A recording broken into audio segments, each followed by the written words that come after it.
The conveyor belt speed and capacity calculator determines your material handling capacity and motor requirements for belt conveyor systems. Let's walk through the 5 input fields. First, enter the belt width in inches. I'm using 10 inches for this example. Next is belt speed in feet per minute. I'll enter 10.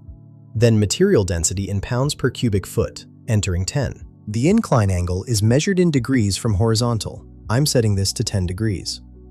Finally, material height on belt in inches represents how deep the material sits on the belt. I'll use 10 inches. Now I'll click Calculate to see our results. With these inputs, the material capacity shows 2.08 tons per hour. This tells us how much material the conveyor can transport. With these inputs, the material capacity shows 2.08 tons per hour. This tells us how much material the conveyor can transport. The required motor HP displays 0.00 HP, which indicates the horsepower needed to drive the conveyor under these conditions. The zero value here suggests either minimal power requirements or that additional factors may need consideration for accurate motor sizing in your specific application. This calculator helps engineers quickly evaluate conveyor performance for their material handling systems. Find the link in the description below.